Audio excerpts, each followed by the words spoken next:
Buenas noches, amigos y amigas de las redes sociales, amigos de Facebook, amigos de Instagram y de YouTube, del canal de YouTube. El día de hoy tenemos un tema muy importante que es salud mental en pandemia. Nuestro invitado del día de hoy es el doctor Luis Alfonso Torres Ramis, licenciado en Psicología Clínica de la Universidad Peruana de Ciencias Aplicadas UPC, magíster en Filosofía por la Universidad Nacional Mayor de San Marcos. Él ha sido docente en el Centro de Estudios de Alta Montaña y en la Universidad Nacional de Santiago Antúnez de Mayolo. Actualmente trabaja en la Universidad del Pacífico y la Universidad de Lima, en el área de experiencias formativas extraacadémicas, desarrollando talleres de desarrollo de habilidades socioemocionales y dicta además talleres de desarrollo humano para distintos grupos y lugares del país. Él el día de hoy nos va a tratar el tema de salud mental en pandemia, que todos estamos muy preocupados, todos tenemos nuestras dudas, todos tenemos muchos problemas en este momento que queremos consultarle. Se abren las preguntas en vivo para preguntarle al doctor Luis Torres, para saber qué hacer en estas fiestas navideñas, para saber qué hacer con nuestros niños, para saber qué hacer con nuestros jóvenes. Adelante, doctor Luis Torres, bienvenido y muchas gracias por este live. Olga, buenas noches. Muchas gracias por la invitación. Y bueno, pues este año nos resulta muy interesante, además de complicado por todas las cosas que nos muestra sobre nuestro país. Y entre tantas cosas, pues el tema de la pandemia que afecta a nuestra salud mental, ¿no? Entonces, mira, yo he preparado acá una exposición. Voy a compartir pantalla y sobre eso voy a ir soltando algunas ideas. Iremos elaborando una suerte de reflexión y luego cerraremos nuestra presentación ya centrándonos un poco más en qué cosas podemos hacer pues para promocionar nuestra salud mental, ¿de acuerdo? Y luego tal vez haya la oportunidad de responder algunas preguntas o comentarios. Entonces empecemos. Primero, para hablar de salud mental, tendríamos que hablar de qué es salud mental, ¿ya? Entonces, la Organización Mundial de la Salud tiene esta definición y como observamos ahí, yo he hecho he resaltado algunas partes que son importantes. Voy a leer. Dice, ¿no? La salud mental es un estado de completo bienestar físico, mental y social, y no solamente la ausencia de afecciones o enfermedades. Esto nomás ya nos pone la valla bastante alta a nosotros en nuestro país. Completo bienestar físico, mental y social. Entonces nosotros tenemos que tener claro que la salud mental tiene estos tres componentes, ¿no? El componente físico, de nuestro cuerpo, nuestra parte psíquica, psicológica, mental, y nuestra parte social.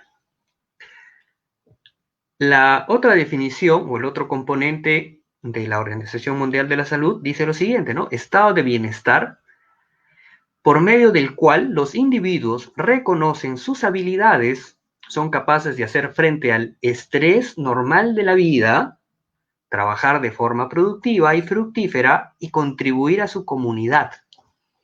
Acá hay un punto, ¿no? Que nos dice estrés normal de la vida. Tendríamos que preguntarnos cuál es el estrés normal y cuál es el estrés anormal.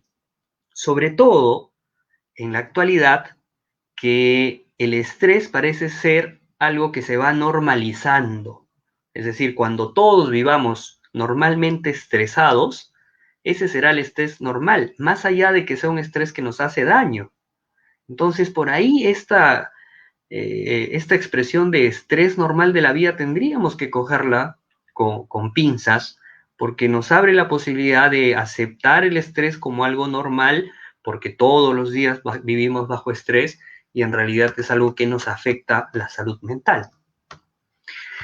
Considerando esto, por consenso, por evidencias, por estudios, sabemos que las personas que más sufren en salud mental son las personas pobres, las personas que no tienen techo, los desempleados, baja escolaridad, víctimas de violencia, migrantes, refugiados, poblaciones indígenas, mujeres maltratadas, ancianos, abandonados. Ahora pensemos en nuestro país, ¿no? En nuestro país hay pobreza, sí, pobreza y pobreza extrema. Hay personas que que no tienen casa, no tienen techo, también. Desempleados, un montón, ¿no? De hecho, buena parte de nuestra economía es una economía bastante informal, inestable, insegura. Así que hacemos otro check. Baja escolaridad, también nosotros tenemos tasas altas de baja escolaridad, sobre todo en mujeres. Víctimas de violencia, sabemos ya por cifras que el mismo Estado ha ido dando que en este periodo de pandemia la cantidad de violencia, de violaciones incluso, están ahí a la orden del día. Migrantes, tenemos buena cantidad de migrantes también viviendo en condiciones sociales, económicas precarias. Refugiados, tenemos poblaciones indígenas que están siempre bien orilladas a los beneficios que deberían de tener en tanto condición de vivir en el territorio peruano. Mujeres maltratadas un montón, ancianos abandonados también. O sea, como país hacemos check en cada uno de estos componentes. Y algunos de estos componentes tienen que ver con el orden mental, otros con el físico y otros con el social. Sigamos avanzando. En Perú, la definición que nosotros tenemos en Perú sobre salud mental es la siguiente. Es el proceso dinámico de bienestar producto de la interrelación entre el entorno y el despliegue de las diversas capacidades humanas, tanto de los individuos como de los grupos y colectivos que forman la sociedad. Acá el componente importante es la interrelación entre el entorno y el despliegue de las capacidades, de las diversas capacidades humanas. Es decir, es importante el entorno para la promoción de la salud mental. Nosotros, como seres humanos, siempre estamos en algún lugar. Ese lugar tiene mucha importancia para nuestra salud mental. Sigamos leyendo. Esto lo leo porque es una cita exacta y es importante que la conozcamos. Dice, incluye la presencia de conflictos en la vida de las personas, así como las posibilidades de afrontarlos de manera constructiva. Implica el proceso de búsqueda de sentido y armonía que se encuentra íntimamente ligado a la capacidad de autocuidado, empatía y confianza que se pone en juego en la relación con las demás personas, así como con el reconocimiento de condiciones, de la condición propia y ajena de ser sujeto de derecho. ¿Ya? Acá esto es importante porque partimos de una realidad, ¿no? La vida tiene conflictos y cuando gozamos de salud mental, nosotros tenemos la capacidad de afrontarlos de manera constructiva, pero no solo por tener salud mental puedo afrontar un problema de manera constructiva, porque también demanda una condición de aprendizaje, haber aprendido a resolver problemas de manera constructiva. Avancemos un poco más. Este párrafo es importante y lo dice nuestro Estado peruano. La salud mental es definida como un estado dinámico de bienestar que se genera en todos los contextos de la vida diaria, los hogares, la escuela, los centros de trabajo y los espacios de recreación. Entonces pensemos ahora en este contexto de pandemia, ¿cuáles son los contextos de nuestra vida diaria? Es nuestra casa, o es los que tienen casa. Algunos tienen casa propia, otros departamento, otros viven en una habitación alquilada, algunos tienen casa muy precaria, sin agua, sin servicios básicos, ¿de acuerdo? Entonces, el entorno es importante, pero si ese entorno no lo tenemos bien resuelto con condiciones mínimas aceptables, va a ir afectando a las personas y va a ir golpeando la salud mental o disminuyendo la salud mental. Continuemos. La dimensión positiva de la salud mental se relaciona directamente con el bienestar emocional, la satisfacción por la vida, la capacidad empática o actitud prosocial, el autocontrol, la autonomía para resolver problemas, el bienestar espiritual, las relaciones sociales, el respeto por la cultura, la equidad, la justicia social y la dignidad de la persona. De estos componentes que acabo de leer, ninguno nos viene de la nada. Todos tienen que ver con procesos de aprendizaje. Por ejemplo, el autocontrol. Nosotros hemos visto en este periodo de pandemia que una cantidad, no sé si una mayoría o una minoría, pero por lo menos una cantidad notoria de peruanos no han querido ajustarse a las recomendaciones del Estado de quedarse en casa, de no salir a jugar, de no hacer fiestas, de no reunirse en grupos familiares para celebrar un cumpleaños, etcétera. Entonces, esa capacidad de autorregular nuestros propios impulsos, nuestros deseos, nuestras debilidades, de repente no lo tenemos como país bien logrado y por eso en parte podría explicarse que somos un país desordenado, medio informal y bastante caótico. Entonces, la autorregulación, la autonomía, la capacidad empática, tiene que ver con procesos de educación. Tendríamos que preguntarnos dónde se dan esos procesos de educación, si los estamos dando. Entonces, si no hay ese proceso de enseñanza, ese proceso de aprender o desarrollar estas capacidades o habilidades, como querramos llamarlas, me va a costar consolidar o mantener u orientarme a la salud mental, porque me voy a desbordar constantemente. Voy a ir de tumbos en tumbos, sufrimiento en sufrimiento, en un sub y baja de satisfacción y malestar, y eso en conjunto no sería salud mental como tal. Entonces, la salud mental tiene que ver, a manera de un pequeño resumen, tiene que ver con el entorno, ¿ya? Un entorno saludable. Tiene que ver con nuestras capacidades humanas, por ejemplo, con el autocontrol, la autorregulación, la empatía, etc. Tiene que ver con que somos sujetos de derecho, es decir, nosotros estamos obligados a cumplir con una serie de normas y tenemos derechos y tenemos obligaciones y no siempre nos ajustamos a esa condición de ciudadanía. Después, la salud mental tiene que ver con los entornos como los hogares, la escuela, los centros de trabajo y espacios de recreación. Tendríamos que pensar qué espacio de recreación o cuántos espacios de recreación existen en las ciudades de todo el Perú, cuántos lugares de esparcimiento y sobre todo cuántos lugares de esparcimiento que no estén condicionados al tener que consumir algo.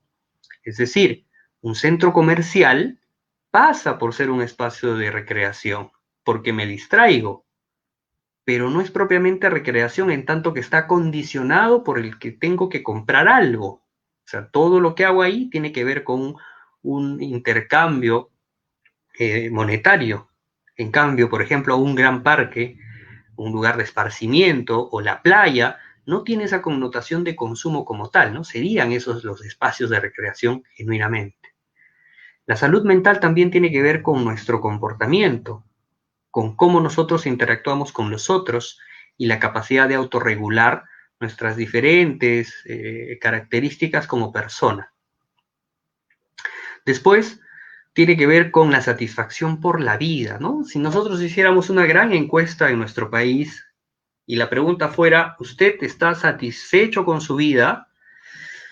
No sé qué respuesta tendríamos, pero considerando que somos un país con una economía bastante frágil, con falta de escuelas, con falta de buenos centros de salud, con una serie de carencias en términos de país, no sé cuántos tengamos satisfacción por la vida como tal. Después tiene que ver con la actitud prosocial, ¿no? O sea, no solamente basta con que yo busque mis cosas o procure las cosas para mí y los míos, sino también cuánto ejerzo mi rol de ciudadano buscando y siendo parte de la promoción del bien de mi comunidad. Y tiene que ver también con equidad, justicia social, dignidad de la persona. Entonces, ahora vamos a ver algunas imágenes y reflexionar qué componentes de estos promueven la salud mental. Por ejemplo, esta imagen es una imagen, son imágenes que he sacado de periódicos de nuestra ciudad, de nuestro país. Esta imagen, ¿cuánto promueve la salud mental? ¿No? Es un lugar donde hay basura. Entonces, una persona que viva o pase constantemente por este lugar, no podemos decir que estamos cuidando, promocionando la dignidad de la persona. Y si no promocionamos, no cuidamos la dignidad de la persona, no podríamos decir pues que estamos promocionando la salud mental también. si el esparcimiento, la seguridad, la tranquilidad son importantes para la salud mental, un espacio caótico, con un tránsito caotizado, con bulla, bocinas, donde no hay respeto por el peatón y donde hay basura acumulada en la calle, está muy, muy lejano a un espacio que promueva salud mental. Veamos otro espacio que también se da y es cotidiano en nuestro país. Espacios donde la gente tiene que autoconstruir su casa, ¿sí? Tiene que gestionar su propia vivienda, tiene que ver cómo resuelve el tema de no tener agua potable entubada, de no tener los servicios básicos para una vida digna. Entonces tendríamos que pensar acá cuánto de salud mental hay o se promueve. Y esto todavía sin tocar el tema de pandemia. O sea, antes de pandemia, nosotros como país ya tenemos problemas en salud mental, claros problemas en salud mental.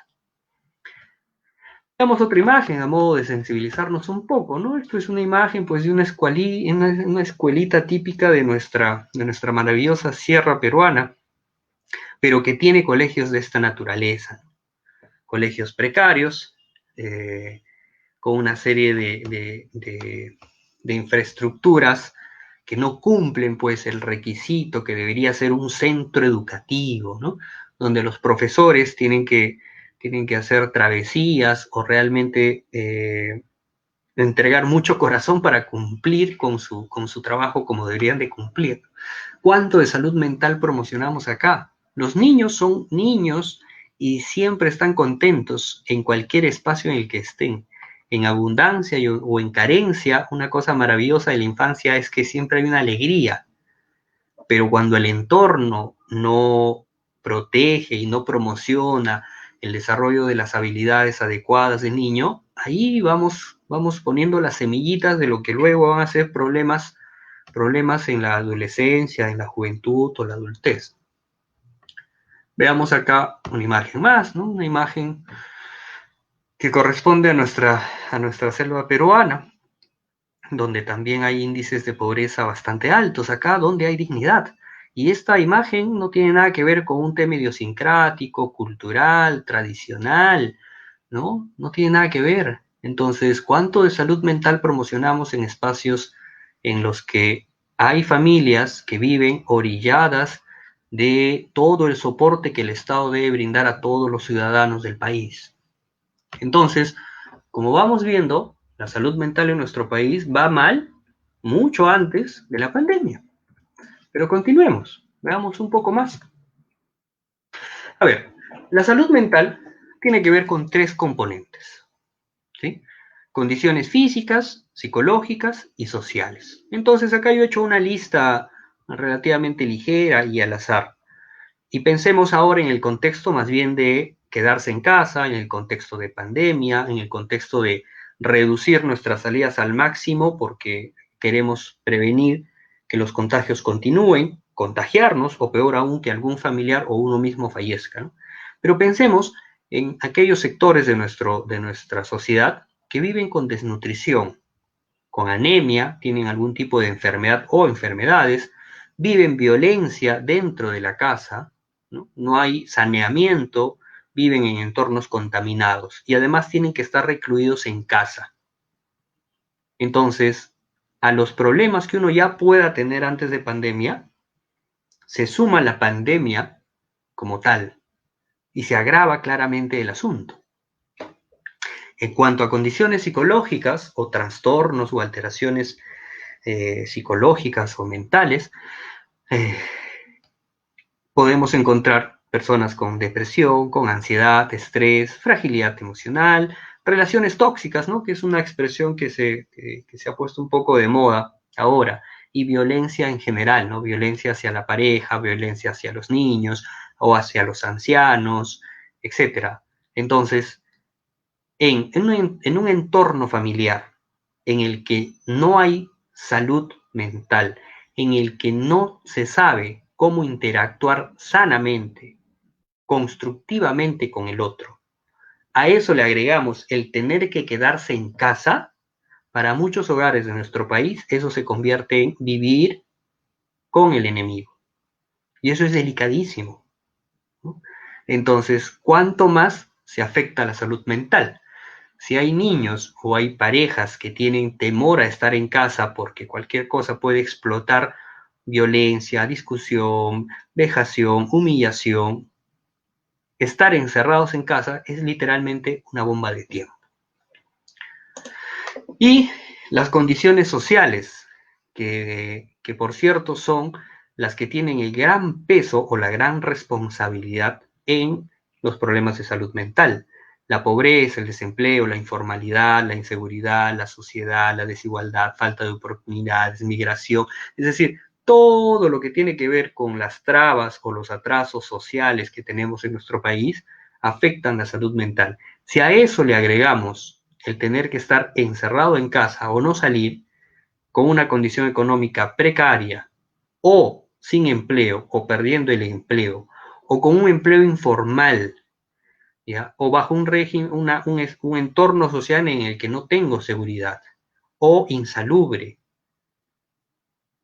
o con la incertidumbre si voy a encontrar trabajo o no voy a encontrar trabajo, no tengo un seguro adecuado, no sé cómo utilizar mi seguro, no estoy inscrito en el seguro, no estoy informado y no puedo salir de casa. ¿Y qué sucede si me enfermo? Entonces esas cositas comienzan a hacer una escalada de tensión que decanta en problemas de salud mental.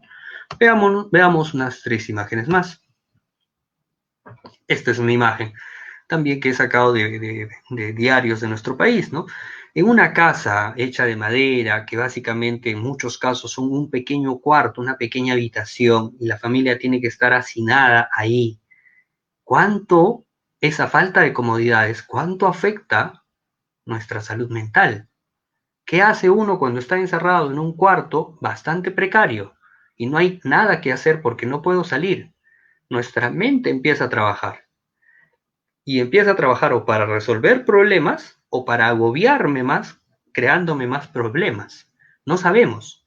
El punto es que estas condiciones sociales no las deberíamos de tener como país, ¿no? O sea, nuestro objetivo como país debería ser que estos escenarios dejen de existir y que la gente tenga una casa digna, un trabajo digno. Eso sería promocionar salud mental, entre otras cosas. O veamos una imagen más vinculada pues a la selva, ¿no? Igual, casas precarias, sin las comodidades o los espacios adecuados y tener que estar en casa, ¿de acuerdo? Ahora pensemos en aquellas casas en las que un miembro de la familia es drogadicto y tiene un consumo que lo lleva además al desborde, o es alcohólico o mal carácter. Entonces el tema se agrava. Y esto no tiene nada que ver con la cultura, como decía hace un rato, ¿ya? Con la arquitectura o el diseño de las casas, sino básicamente con la precariedad. Veamos una última imagen. Esto es una imagen de la capital pues, del país, ¿no? De la zona de Barrios Altos. Igual, con unas condiciones bastante precarias, con casas cuya infraestructura ya está debilitada, en muchos casos callejones de un solo caño, en condiciones, con muchas condiciones adversas, ¿ya? Y en muchos casos estas condiciones adversas están un poco compensadas, más bien porque hay un ánimo de grupo, de comunidad. Uno tiene amigos, tiene vecinos, y por ahí se genera una dinámica amical que de una u otra forma nos protege de, por ejemplo, caer en tristeza, en melancolía o de cantar en una depresión. Pero lo real es que tenemos muchas condiciones sociales que nos afectan. Entonces, hasta acá lo que he querido mostrar es un poco la parte dura de nuestro país. ¿Ya? Ahora, si pensamos pues en las personas que tienen acceso, por ejemplo, a este webinar, que tenemos internet, que vivimos en un lugar cómodo, relativamente cómodo, también sufrimos, o sea, también nos va mal, porque estar encerrado va contra la naturaleza social de la persona. Nosotros queremos estar en calle. Los niños y las personas en edad de trabajo, los adolescentes, tienen ahora colegio de manera virtual o teletrabajo o trabajo digital, como le querramos llamar. Implica estar muchas horas frente a la computadora y la actividad física se reduce. Y también sabemos que la actividad física tiene que ver con el buen estado emocional de la persona. ¿Ya? El interactuar con otras personas tiene que ver con el buen estado emocional. Y salir a la calle, estar en espacios abiertos, también estimula el buen estado emocional. Entonces, esta pandemia nos ha reducido y nos ha metido a las casas. Y lo contradictorio, digamos, o paradójico es que para cuidar al otro hay que alejarse del otro, ¿no? Eso es interesantísimo y eso incluso es hasta digamos, maquiavélico, ¿no? Porque nos rompe el tejido social para proteger a la sociedad. Ya sería como el logro máximo de un gobierno que nos quiere controlar. Desconéctate del resto para sobrevivir. Eso sería lo más delicado. Entonces, esta condición de pandemia, nosotros tenemos que ajustarnos a la pandemia, pero no perder la vista de que tenemos que volver a la vida normal y salir de los problemas que este país nos está trayendo. Como estrategia individual, y con esto voy cerrando mi intervención para poder generar un diálogo si fuera posible, lo que nosotros podemos hacer a nivel individual es pues buscar una serie de estrategias, ¿no? Por ejemplo, hacer deporte en casa, solo, o con la familia, con los hijos que haya en casa, ponerse a dibujar, ver programas de televisión que nos generen inquietud, pensamiento, reflexión, creatividad, buscar contenido en internet que también sea adecuado, ¿ya? Cuidar nuestras horas de descanso, nuestras horas de vigilia, tener un día ordenado, ya, es decir, el hecho de estar en casa no debe implicar que nos desordenemos en nuestros horarios, ¿no? Y tenemos que tener siempre una perspectiva futura, ¿no? ¿Qué voy a hacer? ¿Cómo voy a pasar estos días? ¿Qué tengo que hacer la siguiente semana, el próximo mes? ¿Cuál es mi proyección para el próximo año? O sea, siempre mirar para adelante porque nos marca una ruta de vida. Eso es importante. Pero estas estrategias a nivel individual o familiar, lo que no debe hacer es llevarnos a olvidar esas condiciones macro, esas condiciones sociales que sí atraviesan a todos los peruanos de una u otra manera. Y nuestro objetivo como sociedad debe ser esa, que si tuviéramos que vivir otra vez una pandemia y que nos lleven a una cuarentena, nuestro objetivo debería ser que todas las personas tengan un lugar digno donde pasar una cuarentena, sin carencia de alimentos, sin carencia de ahorros suficientes para estar 1, 2, 3, 4, medio año en casa, ¿no? Con los servicios básicos, agua, electricidad, desagüe, con internet, ¿no? Por lo menos una computadora en casa para que los niños puedan asistir a sus colegios. Yo he participado como parte del trabajo de la universidad. Los alumnos han hecho un trabajo con una organización que consistía en capacitar a profesores de colegios nacionales en plataformas virtuales. Y los profesores nos cuentan que hay alumnos que la única manera de conectarse con el profesor es vía WhatsApp, porque no tienen una computadora, no tienen internet. ¿Y cómo hace un profesor para dar clases por WhatsApp? Eso es una cosa que no debemos de tolerar en el país. Entonces, esto que nos empuja a buscar estrategias individuales, no nos tiene que hacer olvidar lo más importante. Y con esto cierro esta parte de mi intervención, que lo que tenemos que hacer es realmente reestructurar nuestro país para que no haya personas que la pasen peor que nosotros, que tenemos la capacidad de gestionar nuestros recursos porque tenemos pues recursos, ¿no? O sea, no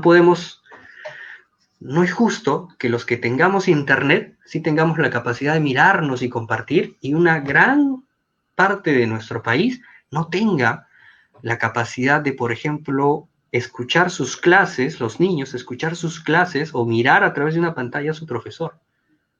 Entonces, creo que el mensaje debería de ser ese, estimado, que lo individual y las estrategias individuales no nos tienen que cegar a esta necesidad que tenemos como país de resolver estas grandes brechas que ya la tenemos hace bastante tiempo.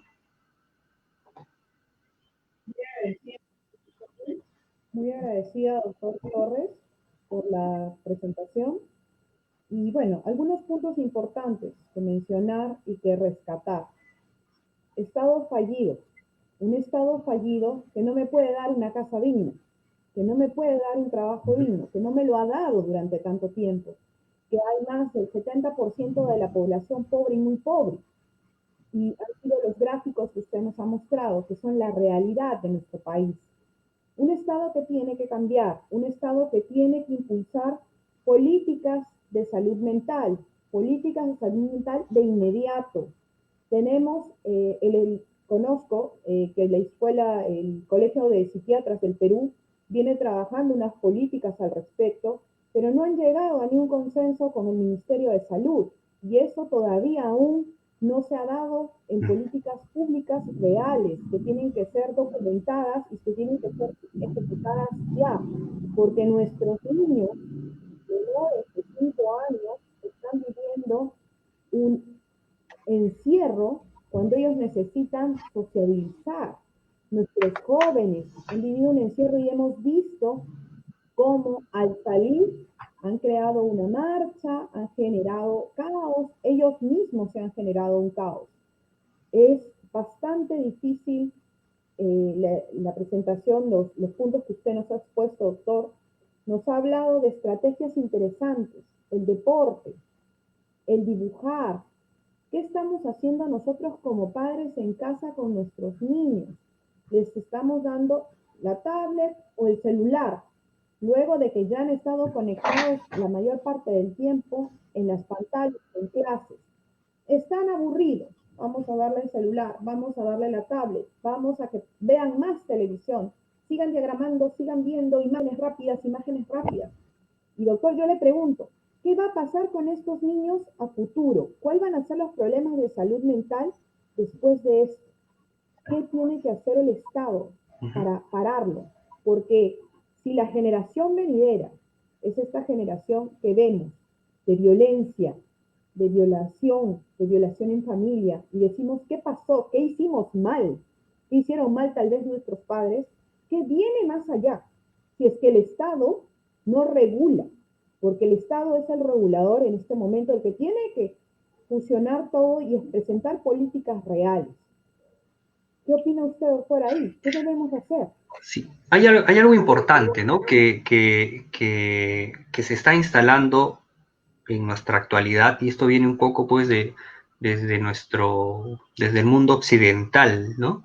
Y esta lógica de consumo, que nosotros vivimos normalmente bajo una lógica de distracción, de fascinación, es decir, siempre tenemos que estar consumiendo algo en algún sentido, ya sea un sentido visual, ya sea un sentido de compra, ya sea un sentido de una experiencia de viaje, es decir, siempre estamos en una condición de disfrute, de consumo, dado a lo externo. Y lo que no estamos haciendo es más bien promocionar la contemplación, el aburrimiento, el no hacer nada y caer en aburrimiento. Eso es importante, porque si yo no tengo nada que hacer y me surge el aburrimiento y logro convivir con mi aburrimiento, ¿ya? Tengo la capacidad de autorregularme, de conducir mi aburrimiento o de cantar en algo qué sé yo, leer un libro, escribir, dibujar, pintar, actuar de una manera, o solamente quedarme contemplando algo. Lo que se hace, por ejemplo, cuando uno mira una pintura, ¿no? Contempla. ¿Ya? Entonces, esa capacidad de quedarse sin hacer nada como ejercicio, yo creo que es importante. Porque si no hacemos eso, estamos llegando a ese, o sea, nos estamos acercando cada vez más a ese estado en el que medio delirante, en el que siempre estamos buscando algo que nos distraiga, una pantalla celular, la computadora, la televisión, o ir a un centro comercial, o irse de vacaciones, como si nos estuviéramos volviendo intolerantes al aburrimiento, al tedio. Y si nosotros hacemos una miradita más o menos rápida hacia la historia de la humanidad, muchas de las cosas importantes que se han creado han sido a partir del aburrimiento, ¿no? No hacer nada. O sea, si, no sé, Miguel Ángel hubiera tenido un celular en la mano, no sé si hubiera creado lo que ha creado. ¿de acuerdo? Porque ese estado de no hacer nada hace que algo dentro se nos despierte. Entonces, nosotros en casa no solamente tenemos que darle cosas a los niños para que se distraigan, porque nos volvemos como voraces, consumidores de siempre algo que nos distraiga. También tenemos que aburrirnos y aprender a tolerar nuestro aburrimiento. Y eso nos va a llevar a la capacidad de autorregular también nuestras necesidades, ya sean impulsos, ya sean emocionales. Eso es importante. Y el Estado tiene políticas de salud mental, ¿ya? Pero si yo tengo una política de salud mental y tengo personas que tienen afectada la salud mental, el punto no está en recuperar la salud mental. O sea, no solamente tenemos que llegar después, en un sentido médico, de curar la enfermedad, sino tenemos que estar antes de que la salud mental no se vea afectada. En esa línea, un buen país es aquel que tiene menos policías, menos médicos, que necesita, ¿no? Menos médicos, menos policías, menos psicólogos, menos psiquiatras, porque implica que la población está bien. Pero si estamos necesitando más policías, más médicos, más psiquiatras, más psicólogos, y los promocionamos, lo que estamos haciendo es atender la enfermedad. Eso está bien, pero tenemos que pensar en cómo no crear problemas de salud mental. Y eso va a una línea preventiva, ¿no? ¿Cuántos parques tenemos en las ciudades del país? ¿Cuántos lugares de esparcimiento? ¿Cuánto se enseña a los niños a autorregular sus emociones, sus impulsos, ¿no? ¿Cuánto enseñamos a las parejas a tener una relación constructiva, propositiva? ¿Cuánto enseñamos a los papás, a los jóvenes papás, a educar a sus hijos, ¿no? Sin maltrato, sin humillación, sin comparación? Entonces, eso es lo que tenemos que tener nosotros, una gran política de desarrollo humano, una gran política de bienestar humano, ¿no? Necesitamos más hospitales, pero vamos a seguir necesitando más hospitales y centros psiquiátricos si no pensamos en la prevención o en todo caso la promoción del bienestar humano. Doctor, algunas preguntas del público que ha estado atento a la presentación. Nos preguntan cómo afecta a los emprendedores esta etapa del COVID respecto a las deudas que tienen, que han presentado problemas de salud mental y se ha incrementado en mayoría.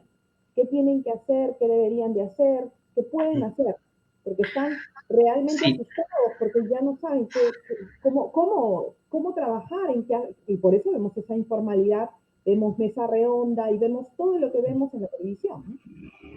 mira, lo que voy a decir tal vez va a sonar un poco feo, pero no lo digo en ningún sentido peyorativo, sino más bien en un deseo de querer describir la condición del emprendedor.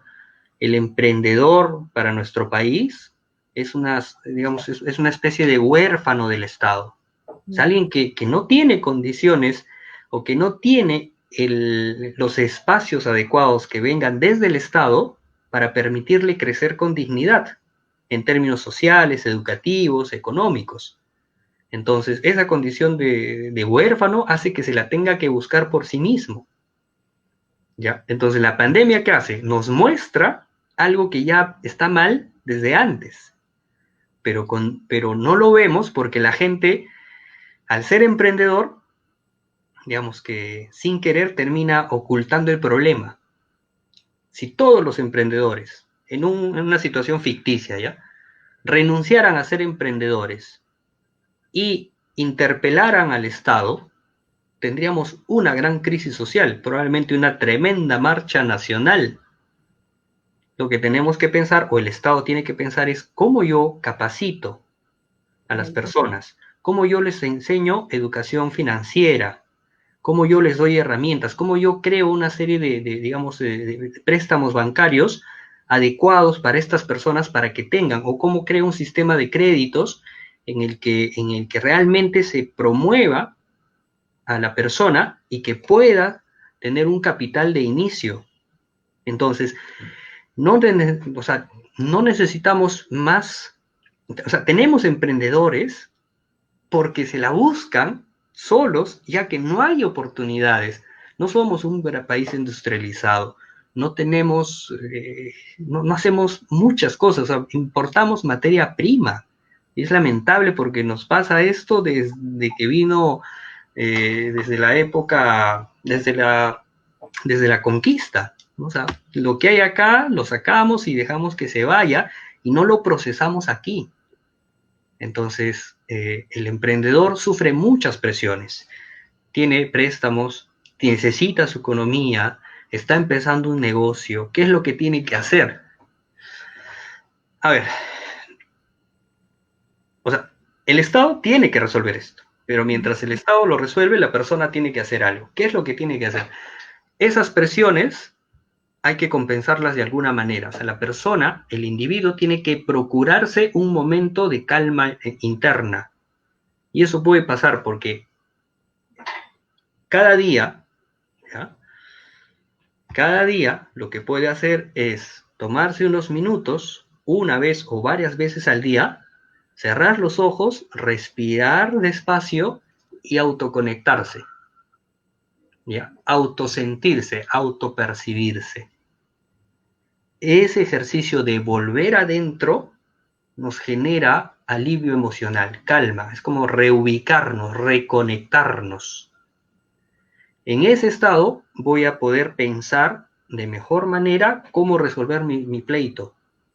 Porque cuando estamos agobiados, el efecto psicológico es que nosotros no vemos las cosas con claridad, nos dejamos llevar por la preocupación, por el agobio, el miedo, la desesperación, y a veces no decidimos bien, o nos apresuramos o tomamos una mala decisión. Entonces, ¿qué hay que hacer? Hay que cultivar una isla interna de calma, de equilibrio emocional, que nos permita enfrentar las cosas. Cuando una persona entra en crisis emocional, qué sé yo, se estrelló, se chocó, se cayó, se rompió un hueso, tuvo un robo o algo así, y hay una intervención de alguien que quiere ayudar, y la persona está fuera de sí, lo primero que hay que hacer es ayudar a que vuelva así, ¿cierto? Vuelva así, y ahí la persona va a poder salir de ese estado. ¿Ya? Entonces, ese volver así es importante. Pero este volver así no es promocionado por nuestra sociedad o por nuestra actualidad o por esta moda occidental muy vinculada al estar afuera. Porque cuando yo estoy desconectado de mí, ¿ya? Aunque parezca redundante, estoy desconectado de mí, me nace la necesidad, tengo la necesidad de llenarme. Entonces, ¿cómo me lleno? Consumiendo, comprando, ¿ya? Devorando algo. Pero cuando hago ese ejercicio de volver a mí, se disminuye esa necesidad de consumir algo externo, porque ya estoy completo. Entonces, mucho de nuestras preocupaciones, agobios, tienen que ver con eso, porque estamos muy volcados a lo de afuera y poco cultivamos digamos, la autoconexión. Esa sería la recomendación. Cultivar eso y desde ahí tomar decisiones. Momento de calma interna y volver a uno mismo. Entonces, es una recomendación excelente, doctor. El gran índice delincuencial en nuestro país y su relación con la salud mental deteriorada en los niños y jóvenes. Uno ya tiene miedo de salir a la calle. ¿Por qué? Piensa que le van a robar. Tiene miedo de hacer una transferencia bancaria en internet porque cree que van a cometer un delito informático y le van a robar. Tiene miedo de usar un celular en la calle porque tiene miedo que le van a robar y hasta lo pueden matar o pueden golpearlo. Nuevamente ahí, Estado fallido, normas que no se cumplen, tenemos distintas normas en el ámbito penal que lamentablemente la policía no puede ejecutar, la fiscalía tampoco, penas privativas de libertad condicionadas, hacinamientos centenales. Es un tema amplio que tiene que ver con el Estado fallido, pero en la salud mental, doctor, ¿qué hacer? Nuevamente, momento de calma interna, volver a uno mismo, cuidarnos. Sí, ahora, el punto es que estas cosas que tú has mencionado, que te roben el celular, miedo a que pase esto, pase lo otro, el punto es que sucede. O sea, no es una paranoia. No sabemos cuándo puede pasar. Y literalmente, por robarte un celular, te matan. te meten un tiro, o sea, es real, ¿no? Y no hay certeza de que a mí no me va a pasar, puede pasarme. Entonces, acá ya tenemos que aplicar ciertas estrategias de prevención, ¿no? O sea, no ser tan pues confiado de salir por una zona donde hay mucha gente, sé que hay robos, no hay mucho control policial, serenazgo, y no confiarnos. O sea, tenemos que tener nosotros también, lamentablemente, ciertas estrategias de prevención. Si yo cumplo ciertas estrategias de prevención, ya no tengo que estar con esa maquinita mental que alimenta el miedo, porque eso ya me va a afectar. Hay personas que pueden estar en su casa y tienen miedo a ser asaltados, pero está en su casa, no está en la calle. Ese miedo hay que regularlo. Entonces, esas emociones que en muchas circunstancias están de más, porque no estoy corriendo riesgo como tal, ¿ya? También la vamos a aplacar con ese ejercicio de autoconexión, porque cuando nosotros estamos sintiendo miedo, estamos identificados con una idea. Esa idea nos genera el sufrimiento emocional. Cuando yo me reconecto, esa idea pierde fuerza. Entonces el efecto emocional también disminuye, ¿ya? Ese estado de autoconexión sería como el estado psicológico ideal, donde hay claridad sobre las cosas que hago y no estoy afectado o influenciado por pensamientos dramáticos, exagerados, cataclísmicos, y tampoco hay el efecto de emociones agobiantes o apremiantes. Es un estado que deberíamos de cultivar, lo necesitemos o no lo necesitemos, ¿no? Doctor, fusionamos dos preguntas. Una que indica, ¿qué es lo peor que se puede esperar en los siguientes meses para nuestra sociedad? Para todas aquellas personas que en este tiempo de pandemia han aumentado el consumo de antidepresivos, ansiolíticos, niños en juegos con adicción a los videos. Mantenemos esta idea con la siguiente pregunta. ¿Cuál es la consecuencia que va a traer, y que lo comentábamos al inicio, el aislamiento de los niños menores de 5 años y la educación a distancia para ellos cuando ellos realmente necesitan una educación social, una educación presencial, un contacto directo con una maestra, con un auxiliar, con un pseudo reemplazo de una madre, ¿no? Que es los primeros años de la vida. ¿Qué hacer, doctor, con estas personas que nos están automedicando con antidepresivos, ansiolíticos, y los están vendiendo muy fácil en las farmacias? Sí, mira, hay un problema silencioso que tiene nuestra sociedad desde antes de la pandemia, que es la automedicación. Y parte de esa automedicación tiene que ver con el uso de ansiolíticos o pastillas para dormir, etc. Entonces, si yo me siento mal, no puedo dormir, y comienzo a consumir pastillas para dormir, aparentemente me sano, porque puedo dormir. Pero el punto es que mi problema de salud mental lo estoy maquillando, lo estoy encubriendo, no me estoy sanando. Entonces ese problema sigue ahí y me va a seguir afectando de alguna manera. Y esto se incrementa el hecho de que mucho de este consumo es automedicado. Entonces estoy tapando un hueco, haciendo otro hueco, y eso es entrar en un círculo que podría degenerar en otros problemas, como por ejemplo ciertas adicciones a ciertas pastillas que sí pueden generar dependencia. Lo mejor sería sincerarse con uno mismo. Si yo no estoy consumiendo pastillas, tendría que preguntarme por qué me automedico, o sea, qué estoy tratando de ocultar, qué escondo. Y deberíamos de tener el valor de cruzar la línea y buscar un especialista que nos ayude para que no tengamos que recurrir a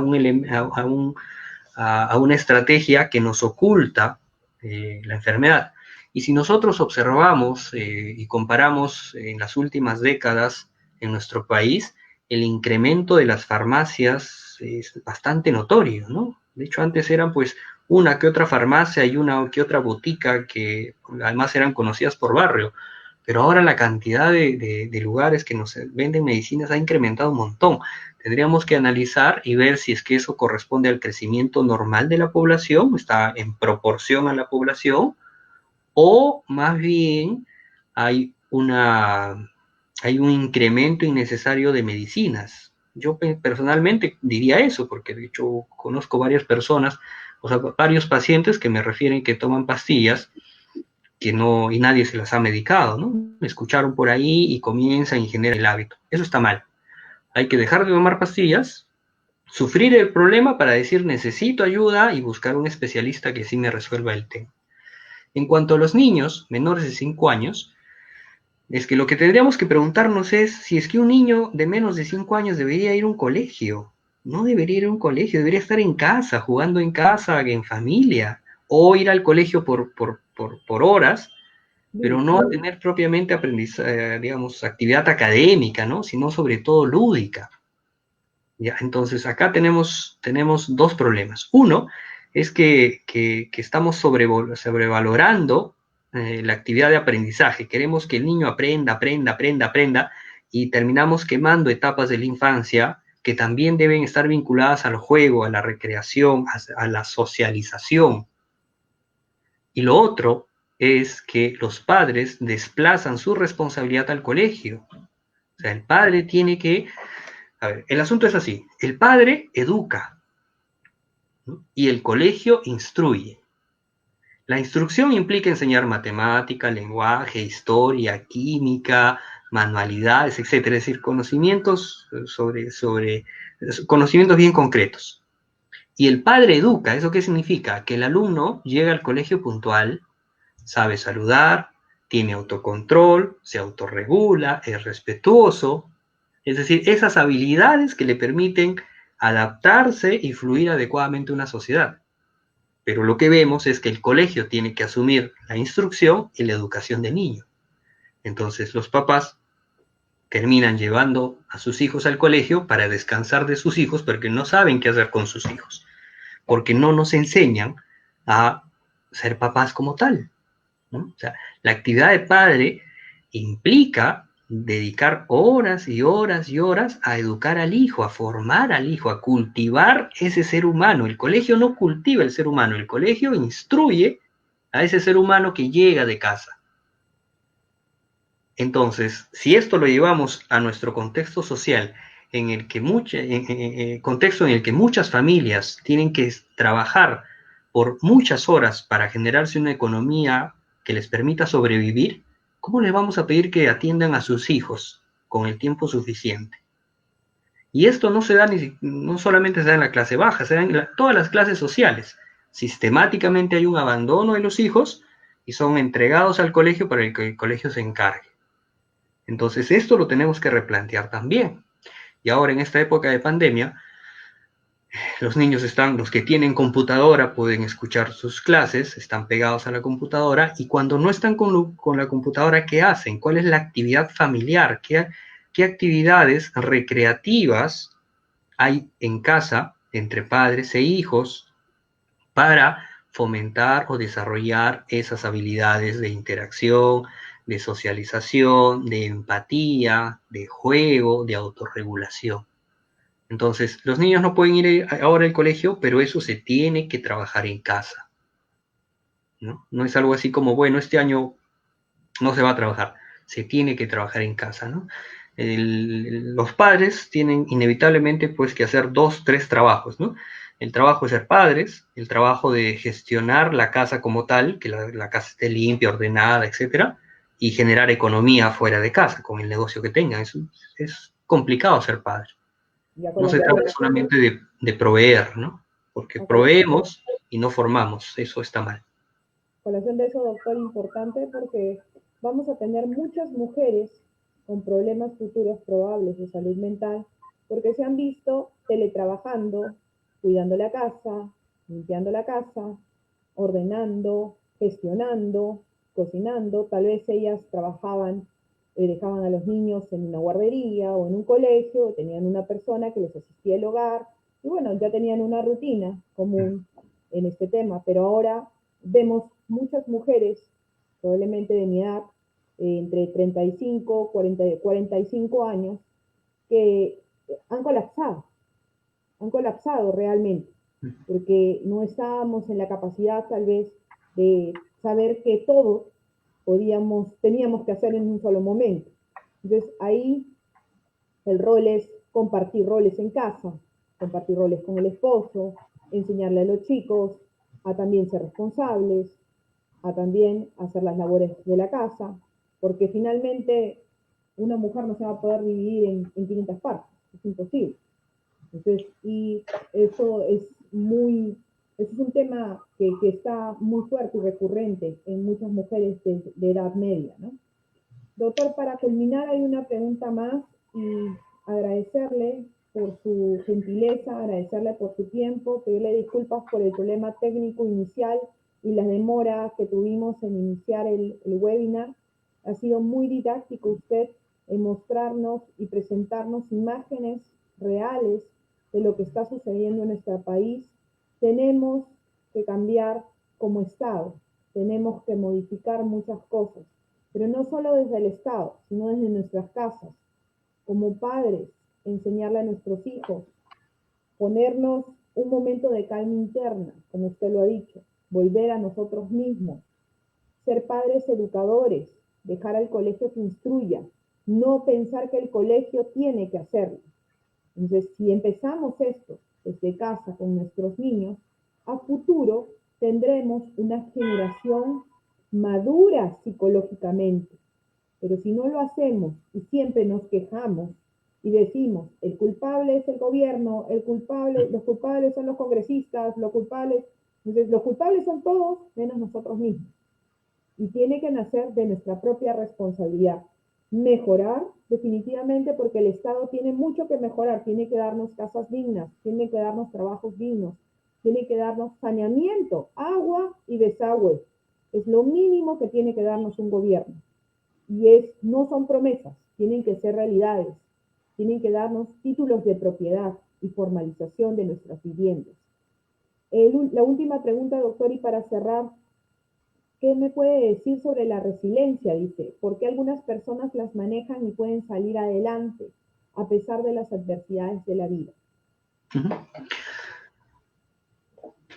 Cada persona es diferente una a otra inevitablemente, ¿no? Pero desde la psicología por lo menos sabemos que hay ciertas características que se comparten, ¿no? Y de ahí viene, pues, por ejemplo, los tipos de personalidad, ¿no? Hay personas que tienden a ser más activas, otras más contemplativas, otras más pasivas, otras más renegones, etc. Hay una serie de características que podemos agrupar y una de ellas tiene que ver con la resiliencia, ¿no? Esa capacidad de sobreponerse a las adversidades. Entonces, hay personas que naturalmente son resilientes y otras que no, ¿ya? Nosotros no podemos pensar un país o esperar a que todo el mundo sea resiliente, porque eso sería ser injusto. Tenemos que pensar en crear condiciones para toda la variedad de personas, resilientes y no resilientes. Pero algo que sí podemos hacer es educar para el desarrollo de la resiliencia, ¿no? La capacidad de sobreponerse a dificultades. Y más allá del impulso que uno tenga, tiene que ver también con, por ejemplo, educar a las personas en cómo abordar un problema. Tengo una dificultad, en cómo la entiendo, en pensar en qué opciones tengo, qué puedo hacer en primera instancia, segundo paso, tercer paso, en analizar la dificultad que tengo para entenderla y encontrar posibles soluciones para ejecutarlas. Entonces, eso que algunas personas lo tienen de manera espontánea por su constitución psicológica, ¿ya? Debería ser también educado, de tal forma que damos estrategias, ¿no? Cómo abordar un problema. Si damos estrategias, las personas van a saber cómo hacer. Pero algo importante es lo siguiente. Todo problema tiene solución, alguna solución. Lo que pasa es que cuando tenemos el problema encima, un efecto psicológico espontáneo es centrarnos en un punto y dejar de ver el todo. Y ahí parece que el problema nos asfixiara. Por eso cultivar ese volver a sí mismo es importante porque nos genera calma y volvemos a ver el panorama amplio. Entonces digo, tengo este problema. ¿Por qué ha pasado el problema? ¿Qué opciones tengo? Opción A, opción B, opción C. Voy a intentar opción A, opción B, opción C. Siempre hay alternativas. Y comienzo a implementar, a ejecutar. Entonces esa debería ser la recomendación. Seamos o no espontáneamente resilientes, lo primero que tenemos que pensar cuando hay un problema es que alguna solución debe tener, algunas alternativas debo de tener, algunos caminos que tienen que ver con acciones concretas y también cambios en mi perspectiva, en la forma como abordo un problema.